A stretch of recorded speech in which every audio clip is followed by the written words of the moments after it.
Christmas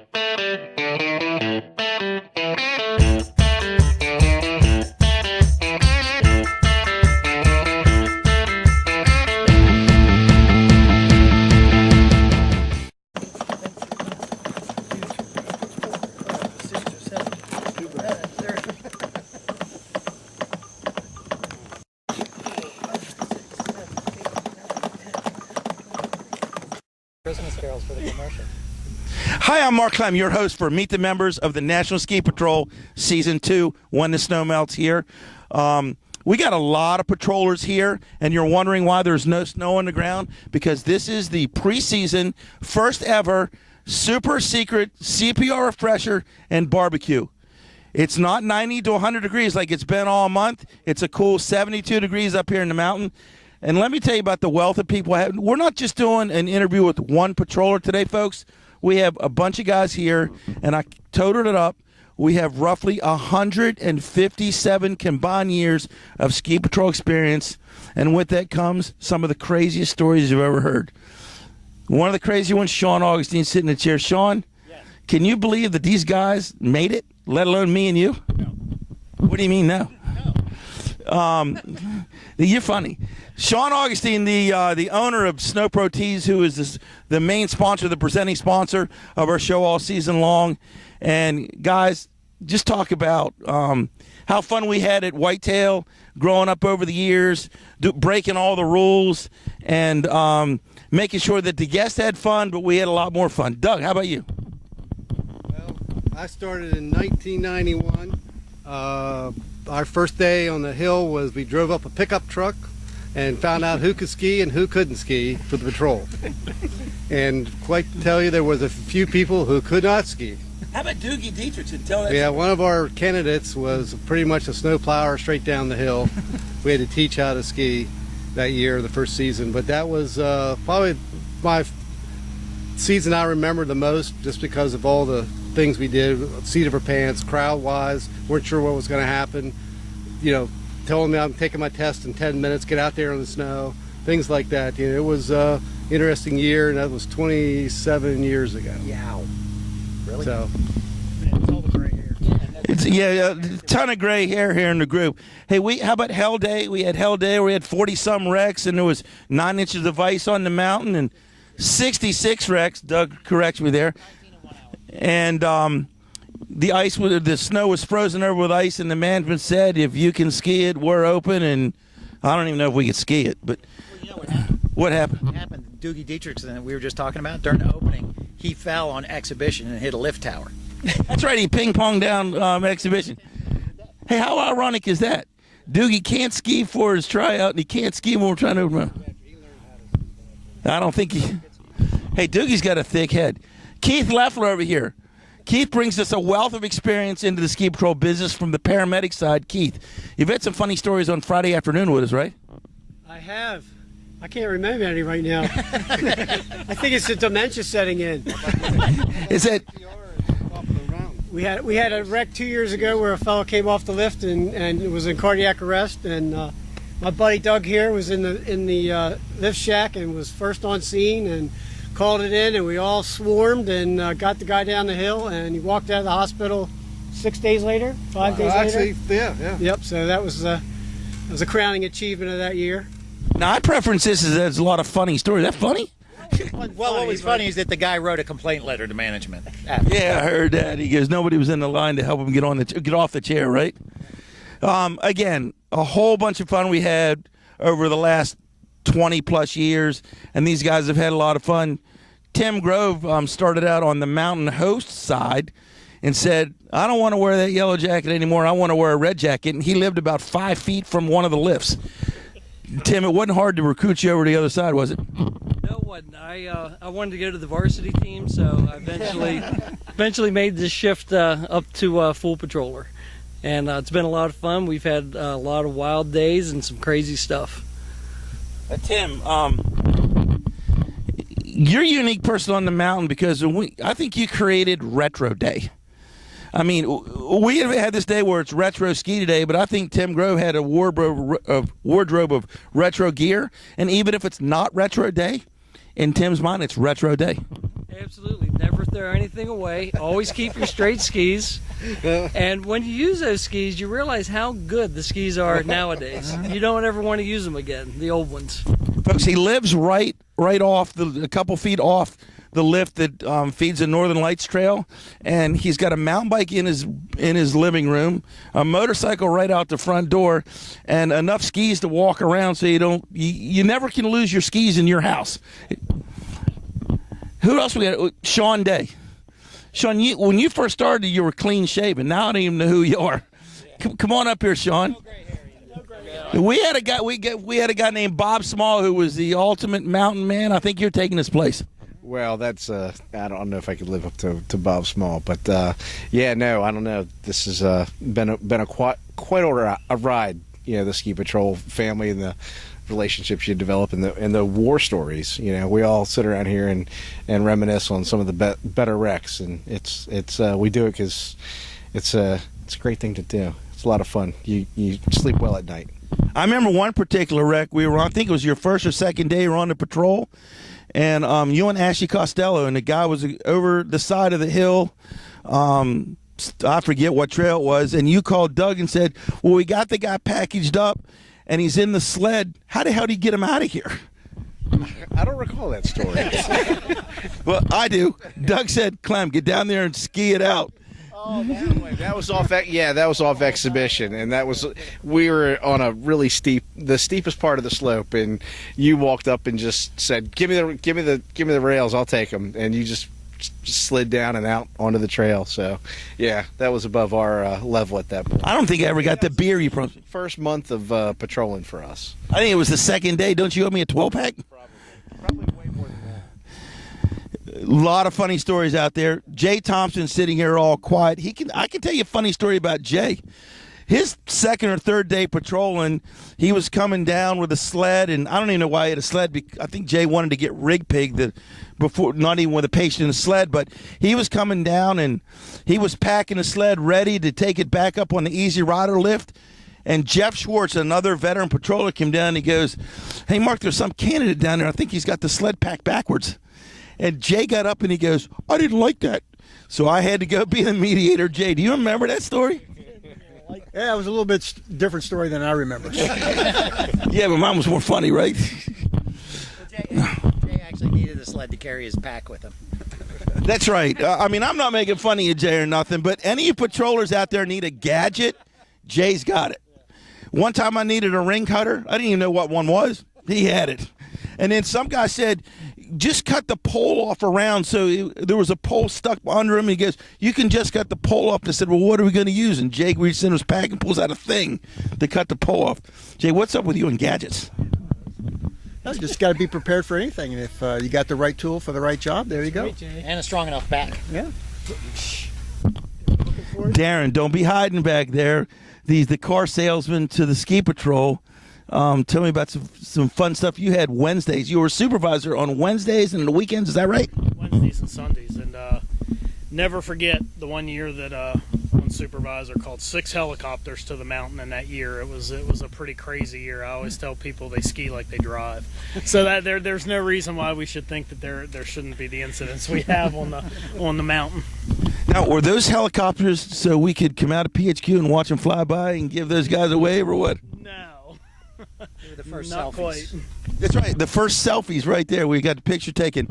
Hey, folks, meet the members of the National Ski Patrol as presented by Snow Pro Tees. And if you want to become a group like this who can fit in with 157 years experience of ski patrolling, sometime 25 years down the road, all you have to do is call your mountain, hook up with your local ski patrol director, and if you can't find or get a hold of them because they're still at the beach because it's still 65 degrees and 80 degrees in the afternoon, just call or just log on to www.nsp.org, and the folks out in Lakewood, Colorado at the national office will gladly steer you in the right way.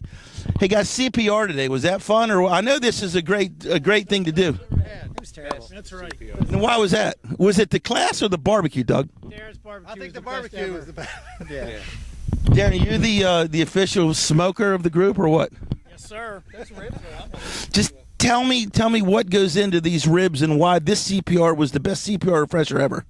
Best CPR refresher, Mark, because you taught it. That's why it was the best CPR refresher, brother. Any day of the week. I can't even really express my gratitude for that, but it is for shit. And it's ready to go. Hey, and you're drinking soda there, I see? No. Old brown dog. We've seen a couple of old brown dogs at the Whitetail, haven't we? Tim, tell me what goes on a Friday night when the crazies are out at Whitetail. That's just too much to describe. I mean, Friday nights are chaos. Yeah, it is. It's controlled chaos. But I do have a little bit of a funny story here. A patroller that's not with us, Marshall Hobson. He was bringing up Marshall. He's not even here. Yeah, he was hauling the patient into. Hold my beer. He hauled a patient off the mountain. We got the gurney out, and he loaded the patient on the gurney. I said, Marshall, it's backwards. His head's not at the head end. Marshall's like, I know. So on 3, we lifted it up, and the patient is like this, head down. And we took him down to the clinic like that. That probably wasn't the best, but he made it. I know a lot of us started out as volunteers, and the volunteers make up the National Ski Patrol, and we're not smashing volunteers nothing except for Doug on Monday mornings. Doug, how many times did you say, what the hell did they do on Sunday night? Where's the sled? Did they sell it? Just talk about cleaning up the mess from the Weekend Warriors. Where they put the bamboo, that's another one. Well, it's Sunday night, and I understand that they all live 2 hours away from here, and they like to get home as early as they can. So I think they sometimes get in a little bit of a hurry. And so Monday morning becomes a little bit of a scavenger hunt. Exactly. Sometimes to find things. But hey, they're great people. They're dedicated to get up at 4 and 5 o'clock in the morning to get here every weekend. I can't complain about it. I'll deal with it on Monday. Now, Sean was one of my OEC instructors when I first started. And Sean, the first year, what was our line? I got it? I got it. So every time I turned around, Mark would be, I'd be carrying something heavy, and Mark would be sitting on his butt eating a sandwich or something. So I just kept walking by him and saying, no, it's all right. I got it. And so Mark started telling everybody, man, that Sean guy, he hates me. This was 1992 or 93. And Mark said, I don't think I'm going to make it as a ski patroller. Not Whitetail. I'm not going to be here or whatever. Anyhow, finally we got to know him better and find out he would hustle and work all the time. It's just bad timing on his part. What, eating all the time? Yeah. And we didn't only ski all day and find a way to get a couple pennies to go to our favorite pub, McKinstry's. I guess we can say that now since it's out of business. We're not pumping up McKinstry's, nothing. But who remembers Suds and Spuds night? Oh, yeah. Wednesday nights. Wednesday night or Thursday night? It was with Bonnie Sponseller and Jeff Harrison. And myself. And Doug Rice. What night was that? I can't remember anymore. Wednesday, Thursday, middle of the week. Yeah. Folks, I'm not dating anything, but $1 beer and $1 French fries, and you would have thought that was Thanksgiving dinner to us, huh? And wing night? What was wing night all about? That was back in the day. Those 15-cent 15-cent wings. That's right. People would order 60 and 70 wings on a plate. And that was And drink quite 3 beers and get out for $15. That's right. And one last thing, Liar's Poker night. Who lost at Liar's Poker at McKinstry's? Leanne. Did we take her tip jar that one time, right? She was crying because she spent all of her tip jar on Liar's Poker. Let me tell you, folks, you've never been to a bar where the owner says, I'm tired, I'm locking the door, turn the lights out when you guys leave when we left. How many beers did we kind of take from her? Donna cut us off one night. I think it was Leanne, told Leanne not to give us anything else because I don't know what was going on. But then Donna found out none of us were drinking. So then she said, well, give them something. Maybe that'll calm them down. And Donna lived upstairs. What about Glenn Jetty, Jet Fuel, and the guest bartender when he made the Jet Fuel drink? Do you remember that, guys? How about Jet Fuel or Sidewinder and Jet Fuel? They were the two drinks. We went to see him in '96 at Mount Snow. He was running the retail shop at Mount Snow, and that was 21 years ago, 22. he's still up in that area. Yeah, I think he's still up in the Vermont, somewhere in that area. Yep. All I remember is trays of Alabama Slammers that Donna used to carry around. Yeah, I wonder why I roll Tide and all that. You know what I'm saying? Didn't Glenn Jetty take his pants off and run down Main Street or something?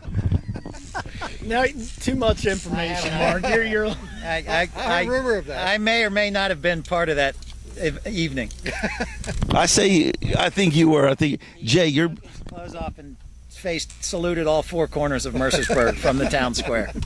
Let me tell you, folks, there's a reason why McKinstry's out of business, and there's a reason why Mercersburg is now on the map. And why Glenn Jetty lives in another state. So Glenn Jetty got demoted to the tree hugger state up there. Sorry for you folks up at Killington and Vermont area, but my boy Glenn's nuts. That's the way you sell t-shirts. Yeah. Snow Pro Tees up north goes way good. So Mark, are you going to tell us about the best day of skiing ever at Whitetail? February 10th, 2010. Big Wednesday. Let me tell you something, folks. For all you spoiled guys out there in the West who get to ski powder 3 times a week, ain't got better than us, did they, Jay? 56 inches in 1 week. Jay, you got some video of that, right? In that on YouTube? Can you pump that up a little bit? So, Probably you could put it right into this show, post-production. so it was It was Tim. Doug, myself, we opened the mountain. Big Wednesday. We had to sleep over the night before. There was only very few people there, and it was very few that could ski it. It was 3 feet of untracked, and it was light, dry, fluffy stuff like Colorado. In fact, I think at that time of the year, we actually had more snow than Colorado. Yeah. Hey, you got that, Copper and Keystone. We're better than you guys. We got more snow. Come east, young men. Come east. All I know is after skiing all day, Mark Klim comes off the mountain, we're closing it, and he goes, "Peace out, all you." Yeah, that wasn't meant for you guys that didn't have any snow either. Sean, you're being awful quiet back there, Mountain Man. What up? Were you there that day? I think I was, and I was one of the. I believe I was one of the ones that had trouble Look, now skiing it's it. now Tim's the only one on video. Tim, you're now on the video. You were the only one that didn't ski that day? No, I was there. I don't think I skied as well as Tim and Jay in all that snow. Well, first of all, Tim's the retro master of all time, and Jay, he's pretty boy. Let me tell you, he's pretty boy skier now. He got them. He's the first guy I ever known that had fat skis in the East. That's right. Do they work? That's a hell of an answer. They right. Doug, some people say you're the father of the Whitetail Ski Patrol, and behind the camera is the mother of the Whitetail Ski Patrol, his wife Carla. Tell me about that. Well, we used to, we lived local, so all the young ski patrollers, paid staff time, we used to feed them at least once a week at our house. Take them in and give them a good hot meal that they weren't normally getting.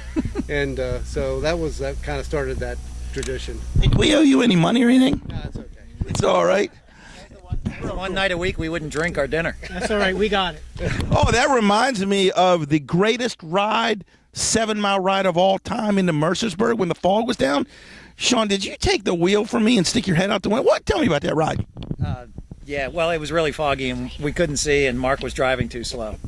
So I hung my head out the passenger window and took the steering wheel, and we just followed the line back into town.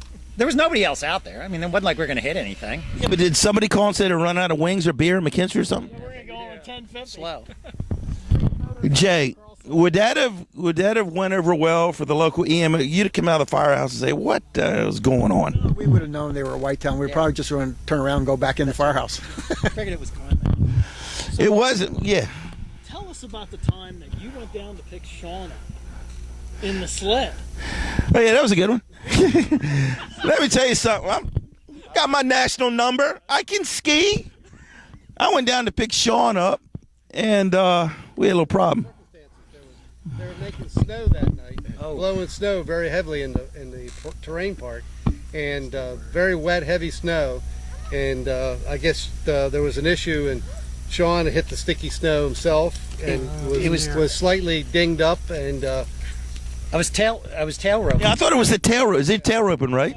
Some dude went up one of the big tabletops and inverted and landed on his head on top of the tabletop, which is why we tail roped him off there, because he stayed right on the top. Like he landed straight down on his head, and that's where he stuck. So it was, the tabletops are straight. So anyhow, we said we'll do a tail rope, and then I thought, well, once we get off this, Mark, I'll just drop the tail rope. But he kept going, so I said, okay, well, hold the tail rope. And then they were blowing wet snow right at the bottom, and it just stopped. And both of us slammed, and the guy in the sled didn't know what was going on. He's spaced out anyhow, so he's staring off, and both of us are... And all you ski patrollers out there, when you talk about scene safety and we only have one patient, we don't have many, that sled ride brought a concussion here, a crushed chest here, and the guy on the sled walked out. He just left. He was fine. He was fine. Much better off than any of us. Well, that's because he started much worse. But, yeah, hey, I can ski. I'll take you down if you're hurt. Hey, Jay, you're the master of all disaster for the OEC. Tell me about the Canada class on Friday nights. What kind of winners you got in that thing? Well, we've I'm in charge of the Whitetail OEC for the last 6 years. We've had good classes and we've had so-so classes. This year is Better and good. Yeah, better and good, and this is a good class. So, Hey, the trainable, right? Tell me about this guy, Vlad. I went into the class one time on a Friday night, and the guy, Steve Sobolewski, says, we got this Russian guy, Vlad. We don't know if he's any good or not because no one can understand what he says. He spoke half Russian. well, that's right. And when he got his red coat, he gets on scene and he calls on the radio. This is 3 Vlad. I got a tib fib here. And we're all going, wow, bring the KTD, let's all get on site. And it was a scratch. And I asked Vlad, I said, why'd you call that as a tib fib? He goes, yeah, it's right there on the tib fib. He right? He read the book. Hey, didn't we have a ski patroller that called a class 2 from the lift? Wasn't a guy named Elliot or something? He called in a backboard and everything from the lift, and when they got down there was no skier, no nothing. Doug, tell me about that one. He was a little excited. We call him Excitable Boy. As the song went by, he just got he saw something and he interpreted it differently, and by the time it got there, everybody was gone, safe. They were good. Hey, Tim, you've been quiet over there. Ski patrol been good to you or what? Ski Patrol's been great. I've really enjoyed being on it. I've had a lot of good times and a lot more stories that we aren't telling here. Hey, Keith, you're laughing back there. You're the West Virginia boy. You tell me about how it works down in West Virginia. We got a band of patrollers from West Virginia. You're the leader of that group, the Martinsburg group? That's right. Well, I was thinking Or the Harpers Ferry group? we wrapped Peter Magnum's patrol pack that he left in PHQ in shrink wrap. And when he got back, it was triple wrapped, and he couldn't even open it. Oh no, we took it to him on K-side that's because right. he was skiing with The director of the region. director of the Eastern Region. Nice. Without his pack. What a big find that He was always harping on people who left their pack, and he left his, and we let him know about it. So that was one of his favorite stories. Hey, Peter, if you're watching out there in Vail, we got you. You still owe us $25 for that one. He left us and went to Colorado. That's right. The only He couldn't pay his fine. The only thing I remember about Peter is he came in one Saturday morning and wanted to know where his pants were. Couldn't find his pants anywhere. Couldn't find his ski pants. And then he came around to us and he wanted to know who was freeballing in his pants. Who was? I don't know that we ever found Probably out. Steve Robinson. Yeah, Steve, probably. Steve Robinson. Steve Robinson. Hey, Steve, I know you're out there. I know you're watching, but some people sleep with teddy bears. Some people sleep with pillows and covers. He slept with Jimmy Beam, huh? For one whole year. Uncle Jim. You'd say Uncle Jim's stopping by to visit tonight. Uncle Jim and Uncle Jack. But that was a long time ago. That was like 20 years ago. Yeah, he didn't do it anymore. Hey, folks, this has just been a whole lot of fun here with 7 or 8 patrollers here talking about the fun days. And Denise Augustine just walked up behind the kid. She could tell some funny stories, but I don't think you want to hear them. Hey, if you guys want to be a part of this and be a part of the group, hey, we all talked all last year about the National Ski Patrol being an extended family. And if you want to get in this fun and 20 years down the road, tell everyone how much fun you had, come join us now. www.nsp.org, and we'll see you on the slopes. Hey, again, I'm Mark Clem for Meet the Members of the National Ski Patrol, presented by Snow Pro Tees and that man, Sean Augustine, and that man, Jay Thompson, Dougie Rice, Tim Grove, Keith Leffler, Darren, and Sean Day. Hey, we've had a blast. Can't wait for Darren Fazenbaker. If you want a Honda, buy one from Darren. And Slater the Putt Mutt. Hey guys, we'll see you down the road. Have fun. Keep going. Hey.